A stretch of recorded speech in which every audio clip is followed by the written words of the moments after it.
Very definition of the 1%. No, we're not talking about Wall Street stock traders or even the CEOs down there. I'm talking about celebrities. They make as much as, if not more than, the financial titans the Occupy Wall Street protesters are railing against. Yet the progressive protesters haven't dared to target Hollywood or sports.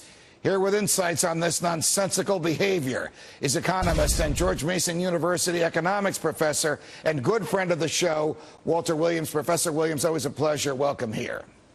Good evening, Judge.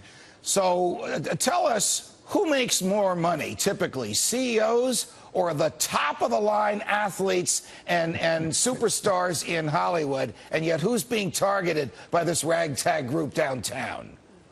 Well, if you look at the Forbes celebrity list, it turns out that the top 10 celebrities, they earn an average of $100 million a year.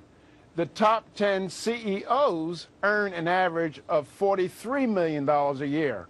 And so you might ask, well, how come the people who are stirring up the politics of envy and hatred towards the CEOs for all the money that they're making, and not turning against Oprah and other people who are making millions of dollars a year more than the CEOs? Well, I'll give you the reason. Let's hear it. That is, tyrants, they want to create envy and hatred towards the people whose operations they want to take over.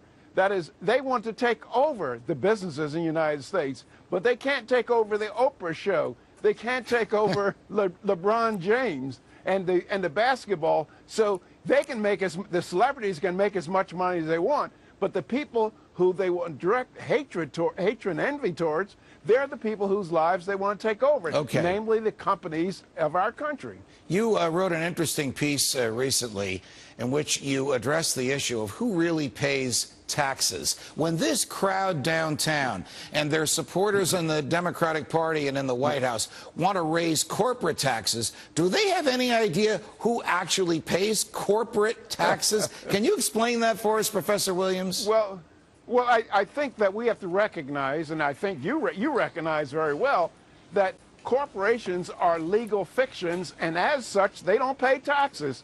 Just as if you put a tax on a car, Virginia has a car tax, but do you think cars pay taxes?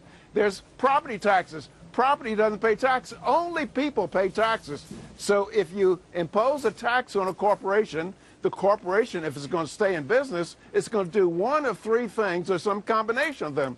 They're going to raise the price of the product, so people pay the tax. They're going to lower dividends, again, people pay the tax. And they're going to lay off workers, again, people pay the tax. So corporations are not they don't pay taxes. Right. They collect taxes and send them to the government. So we should call corporations tax collectors. You got it, and you explained it so nicely, and we're deeply grateful for that. Walter Williams, always a pleasure. Thanks very much for joining us. And thank you.